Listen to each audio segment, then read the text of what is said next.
여러분 안녕하십니까? 뉴스라이브 문을 엽니다. 어제부터 공적 마스크를 10장씩 구매할 수 있게 됐습니다. 10장이면 15,000원, 4인 가족으로 하면 일주일에 6만 원. 물론 일주일에 10장까지 쓰진 않겠지만 결코 적지 않은 돈이죠. 마스크 수급이 안정화됐기 때문이라는데 과연 마스크 가격 안정화는 언제쯤 되는 걸까요? 6월 19일 뉴스라이브 지금부터 시작합니다. 오늘의 헤드라인입니다. 코로나 확산으로 실내 체육시설은 휴관했지만 문을 닫지 않는 야외 체육시설의 방역 관리는 허술한 것으로 나타났습니다. 코로나 확산으로 대부분의 보건소가 정상적인 운영을 하지 않고 있어 주민들이 불편을 겪고 있습니다. 중성화 수술을 받은 성북구 길고양이 부작용 문제에 대해 구청이 위탁한 병원 문제라는 주장이 제기되고 있지만 성북구는 책임이 없다는 입장입니다. 민선 7기 절반을 맞은 박성수 송파구청장에게 공약 추진 사항과 코로나 예방 활동 그리고 남은 임기 동안의 계획을 들어봅니다.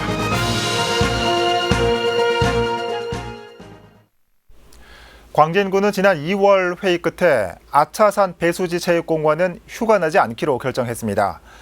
이후 동호인들이 꾸준히 이용 중인데요. 현재 이곳이 관리가 되지 않아 코로나19 확산 위험성이 크다는 의견이 제기됐습니다. 보도에 조성협 기자입니다.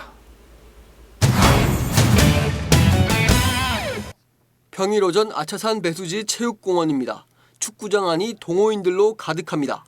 코로나19로 인해 구립 실내 체육시설은 모두 잠정 휴관했지만 이곳은 예외입니다. 예약할 수가 없죠? 네, 없어요. 여기밖에 안 해요. 광진구는 아차산 배수지 체육공원이 야외라 비말 전파력이 떨어지고 동호인들의 활동을 지나치게 제한할 수도 없어 선택한 결정이라고 전했습니다.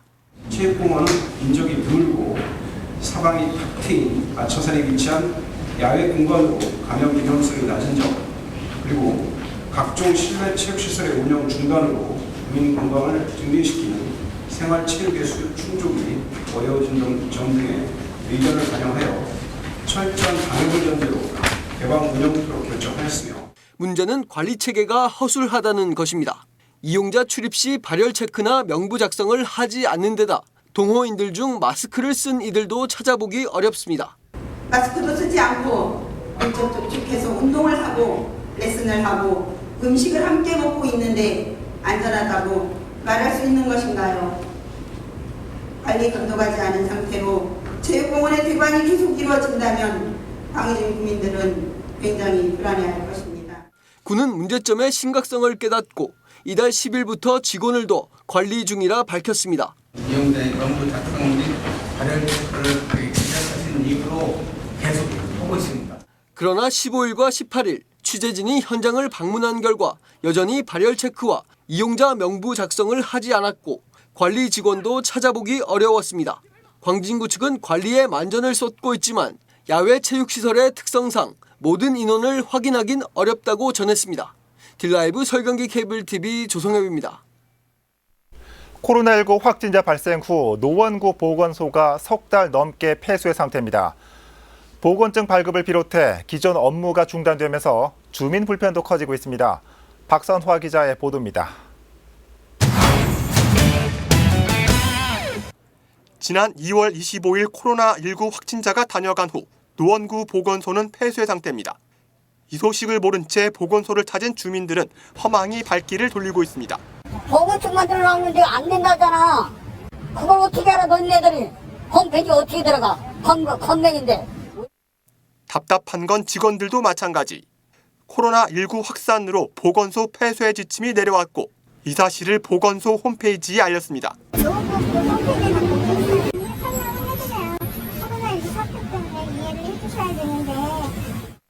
석 달 넘게 보건소 업무가 중단되면서 주민 불편이 이어지고 있습니다. 민원인이 찾아오면 직원이 건물 밖으로 나와 응대하고 금연 클리닉도 야외로 옮겼습니다. 가장 시급한 건 보건증 발급.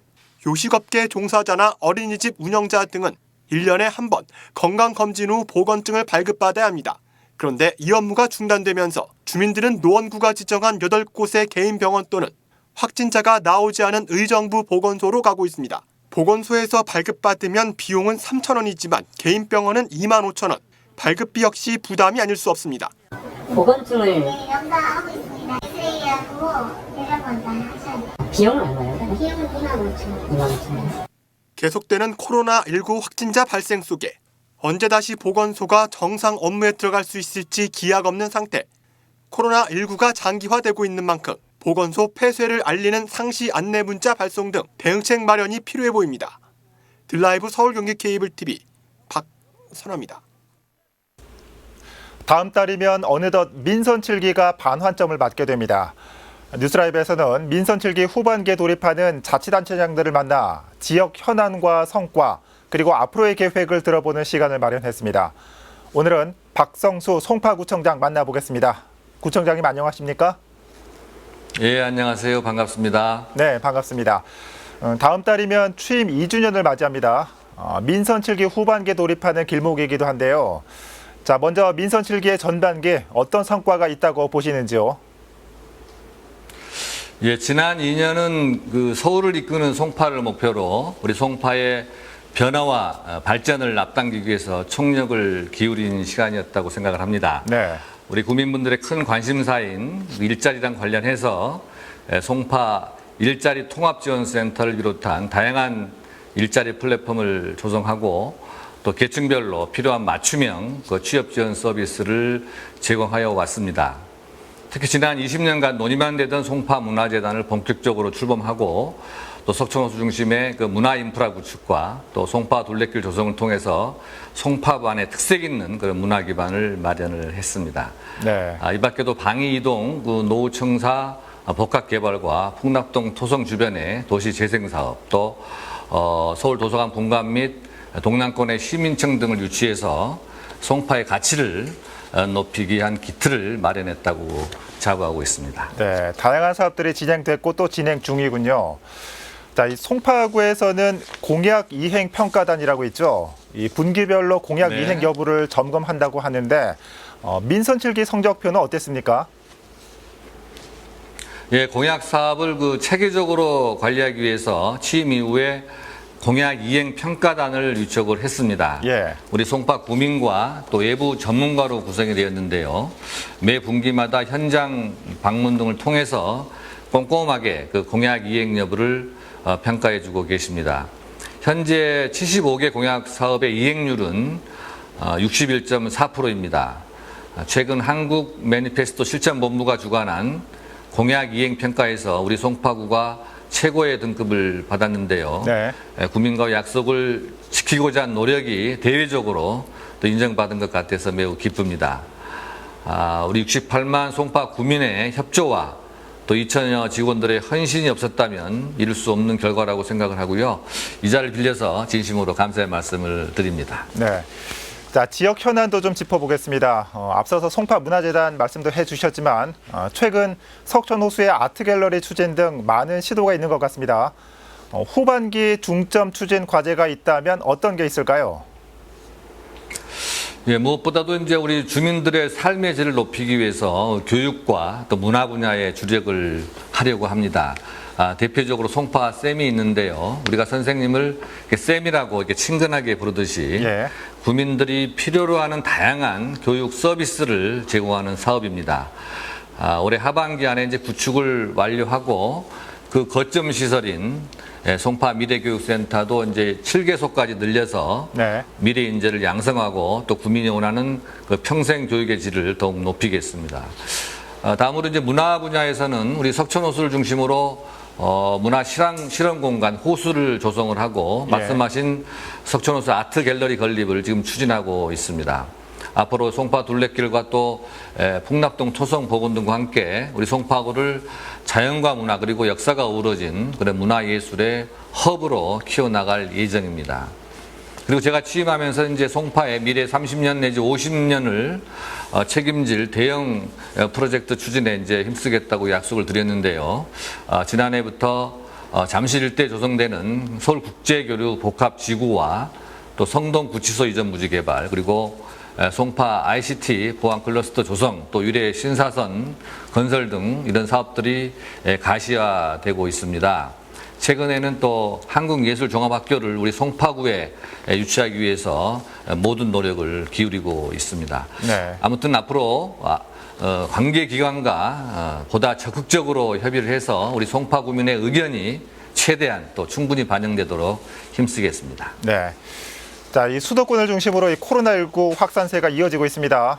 송파구도 예외는 아닐 텐데 끝으로 구상하고 계신 안전 대책은 뭐가 있는지 말씀해 주십시오. 예, 국내 그 코로나19 확진자가 발생한 지도 벌써 6개월째가 접어들고 있습니다. 국민의 건강과 안전을 최우선에 두고 이제 방역 활동에 총력을 기울이고 있습니다. 최근 송파구의 그것도 선도적인 이색 방역 활동이 모범 사례로 인정받으면서 전국에 이렇게 확산되고 있는데요. 네. 바로 송파구의 인터넷 방역단입니다.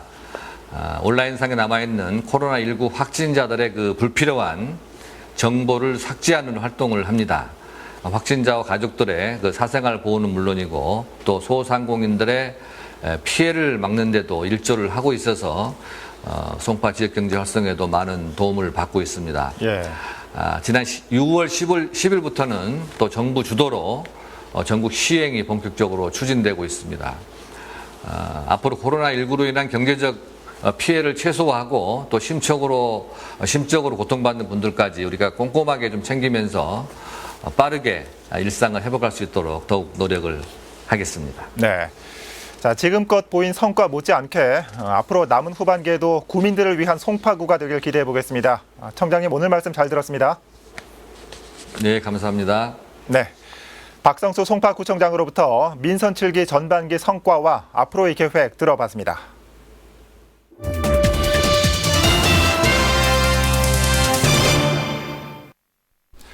혹시 길고양이 TNR 사업이라고 들어보셨습니까?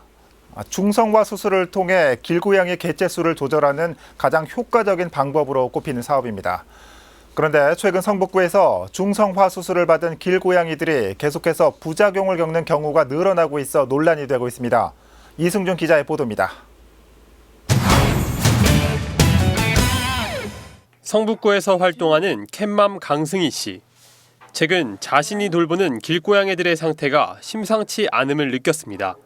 TNR 시기에 잡혀서 수술을 받고 왔는데 며칠 있다 얘를 발견했는데 수술 부위가 검무틱틱하게 변해 있는 거예요. 그래서 쟤 저거 썩어가는 거 아니냐 그래서 구조를 했어요. 카페 분들이랑. 실제로 동물병원에 데려가 진단을 받아보니 중성화 수술에 의한 부작용으로 확인됐습니다. 우리가 수술 부분을 확인을 했을 때 일단 색깔이 많이 좀 검게 좀 많이 변해 있었고 술부가 완전히 이게 힐링이 되지 않고 이게 완전히 아물지를 않고서 그 안쪽에서 염증이 꽤 많이 진행이 되어 있는 것을 확인을 하게 되었습니다. 올해만 벌써 이런 사례가 8건. 상황이 이렇자 성북구 캣맘들은 담당 병원 교체를 요구합니다. 현재 은평구에 위치한 성북구 길고양이 TNR 사업 위탁병원은 올해 처음으로 성북 담당으로 선정됐는데 그 뒤로부터 부작용에 시달리는 길고양이들이 부쩍 늘었다는 겁니다. 제가 밥 준 지가 10년 넘었거든요. 10년 넘었는데 그동안 계속 성북구 관내에서 했었어요, 병원을. 근데 애들 수술하는데 순양이가 이렇게 됐다는 거는 한 번도 없었어요. 한 번도. 단 한 번도. 저뿐이 아니라 딴 캣맘들도. 해당 병원은 수술 문제가 아니라고 주장합니다. 수술 과정에서 문제가 없어도 길고양이 특성상 서식 환경이 지저분하기에 감염이 일어날 확률이 높다는 겁니다. 병원에서 수술을 하고 가는 아이들은 목에다가 뭘 씌워놓든지 붕대를 감든지 옷을 입히든지 뭔가를 해서 퇴원을 시켜요. 그건 나중에 제거를 해야 되는 장치인 건데 야생동물 특히 길고양이 같은 경우에는 그걸 나중에 제거가 안 되잖아요. 그냥 방사가 되는 거고 그로 인해서 이 정도의 문제는 분명히 생길 수가 있는 거예요. 그건 부작용이라고 저는 생각도 안 해요. 전담 보호자가 없는 야생동물이라 단순히 병원 측의 문제라고 판단하기엔 어려운 상황. 결국 성북구청 또한 명확한 해결책을 제시하지 못한 채 오는 9월까지 길고양이 TNR 사업을 잠정 중단시켰습니다. 딜라이브 서울 경기 케이블 TV 이승준입니다.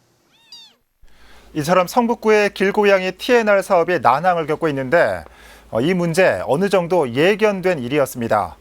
사업 주체인 구청이 업체 선정부터 관리 감독까지 주먹구구식의 행정 처리를 보이며 무책임한 모습을 보였습니다.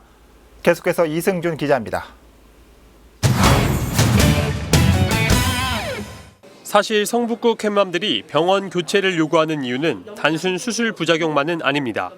현재 성북구 TNR 담당 병원이 작년 은평구에서 규정을 어겨 행정조치를 받았었기 때문입니다. 유통기한이 지난 일단 약품을 사용을 한다든지 그리고 포획 과정에 있어서의 포획 틀의 문제 그리고 또 처치 후에 또 방사의 문제 이런 것들이 복합적으로 여러 기간을 거치면서 좀 많이 민원성이 제기됐던 부분이 있습니다. 결국 이 병원은 올해 은평구 TNR 사업 입찰을 포기하고 다른 자치구 공모에 뛰어들었습니다. 그 결과 성북구 위탁병원으로 선정된 것. 이에 성북구 캣맘들은 의문을 표합니다. 성북구의 병원도 많은데 굳이 문제가 많았던 병원을 입찰을 받는다는 것조차 잘못된 거다. 그래서 많이 항의를 했었어요. 그런데 취재 결과 병원 선정에서 아무런 검증 과정을 거치지 않는 것이 드러났습니다. 단순 수의 계약으로 진행되다 보니 최저가 입찰자가 선정된 겁니다. 업체 선정 또한 사업 담당 부서가 아닌 재무과에서 이루어졌습니다. 네, 평가를 해서 어떻게 평가를 할 거면 그 업체에 들어온 데마다 물론 해도 되고 안 해도 되겠지만 얼마나 차이가 있겠습니까? 선정할 때 이제 채점표나 평가 뭐 이런 항목이 이렇게 구체적으로 있지는 않다는 뜻이네요. 기준이라는 게 뭐가 있겠습니까? 중소화 일만 잘하면 되지 않겠습니까? 더욱 심각한 점은 구 예산이 투입되는 사업임에도 불구하고 제대로 진행하고 있는지 확인하는 점검 또한 전무하다는 겁니다. 오히려 구청이 할 일이 아니다라는 황당한 답변만 돌아옵니다.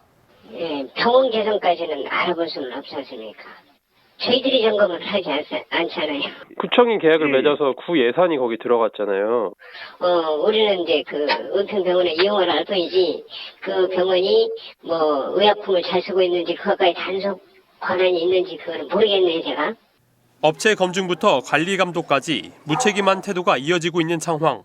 동물보호단체에선 길고양이 TNR 사업에 대한 1차적 책임은 자치구에 있다고 강조합니다. 국가 예산이 들어가고 생명이 걸린 사업인 만큼 적극적인 관리 감독이 당연히 이뤄져야 한다는 겁니다. 그러니까 만약에 어떤 문제가 생기고 민원이 있다면 그 부분에 문제가 뭐였고 원인이 뭐고 그래서 어떻게 결론을 지어야 되는지가 굉장히 명확하게 나와야 되는 건데 어떤 기준에 따라서 이제 그런 부분에 있어서 너무 방관자적인 입장을 취하는 게 지금 문제되는 지자체들의 모습인 것 같아요. 비인도적인 살처분 방식에서 벗어나 생명을 살리고 존중하기 위해 도입된 TNR 사업. 하지만 관할구청의 나몰라라식 운영에 그 의미는 퇴색되고 있습니다. 딜라이브 서울 경기 케이블 TV 이승준입니다. 앞서 보신 것처럼 현재 TNR 사업이 각 자치구 개별 담당으로 이루어지고 있다 보니 어떤 곳은 잘 운영하는 반면 그저 방관된 모습을 보이는 곳도 있습니다. 생명을 다루는 사업이기 때문에 보다 전반적인 개선책이 필요한 실정입니다. 관련된 내용을 신봉규 은평구 의원 연결해 보다 자세히 들어보도록 하겠습니다. 의원님 안녕하십니까? 네, 반갑습니다. 네, 작년에 은평구에서도 성북구와 같이 길고양이 TNR 사업으로 홍역을 치렀다고요? 예, 길고양이 TNR 사업과 관련해서 지역 주민들과 캣맘분들의 여러 민원이 제기된 사항들이 있고요. 예. 이 과정을 은평구청이 확인하면서 이제 TNR 사업의 문제점들이 발견이 되었는데요. 사전 점검 과정에서 유통기한이 지난 약품들이 발견되거나 또는 그 규정에 맞지 않은 포획틀 사용 그리고 시술 후에 방사하는 과정에서의 문제점 등이 여러 분야에서 점검에 지적되었습니다. 예. 그렇다면 현재 은평구에서는 어떤 식으로 사업을 진행하고 있습니까? 네, 이 문제에 시발되는 부분이 사실은 최저가 입찰의 문제가 또 우선적으로 시작된 부분이 있고요. 네. 그와 더불어서 이제 동물에 대한 생명의 존중에 대한 좀 여부가 조금 미진하지 않았나 생각이 들었던 부분이 강했습니다. 그래서 은평구에서는 2019년 말 구의 적격심사위원회 구성을 승인받게 됐고요. 예. 그래서 2020년에는 제한 심사를 하게 되었고 이 제한 심사에 동물보호 전문가 등으로 구성된 위원들이 참여하셔서 참여하는 사업체로부터 제한 심사를 듣고 거기에 대한 실사를 거쳐서 지금 현재의 사업 진행 업체를 선정하게 되었습니다. 예. 자, 물론 이게 은평구처럼 자체적으로 개선해 나가는 곳도 있지만 그렇지 않은 곳도 분명히 있을 겁니다. 이 생명을 다루는 사업인 만큼 보다 세부적인 지침이나 규정이 필요해 보이는데 의원님께서는 어떻게 생각하시는지요? 네, 좀 전에 말씀하셨다시피 우선적으로 생명에 대한 그런 사업이다 보니까 좀 더 그 생명 존중에 대한 부분이 있어져야 될 것 같고요. 예. 아무래도 동물에 대한 사업이다 보니까 조금 이제 약해질 수 있는 부분이 있는데 이런 부분들에 대한 관련 부서나 관련 기관의 이런 조례라든지 관련 방침이 좀 더 명확하고 또 사업을 진행하는 실무자들이 좀 더 명확하게 규정을 적용할 수 있도록 구체화하는 그런 작업들이 좀 필요하겠고요. 그보다는 우선적으로 일단 먼저 TNR 사업에 임하시는 분들이 좀 더 생명에 대한 조금 존중성이 조금 더 강조돼야 되지 않나 그렇게 생각합니다. 예, 자치단체의 체계적이고 일원화된 길고양이 관리도 필요해 보입니다. 자, 의원님 오늘 말씀 잘 들었습니다. 네, 감사합니다. 네, 신봉규 은평구 의원 연결해봤습니다. 강남문화재단이 강남구 보건소로 이전하고 지난 16일 개소식을 가졌습니다. 재단은 강남 노인종합복지관의 기능 확장을 위해 지난해 논의를 시작해 지난 1일 보건소로 본부 사무실을 이전했습니다. 이와 함께 기존 1본부 5팀을 2부 6팀으로 조직을 개편하면서 문화예술진흥부와 생활문화사업부를 신설했습니다. 지난 2008년 창립해 자치단체 최초로 강남 심포니 오케스트라를 창단한 강남문화재단은 강남 페스티벌 패션쇼와 국악 어울림축제, 모교 예술무대 등 다양한 문화예술 사업을 운영하고 있습니다.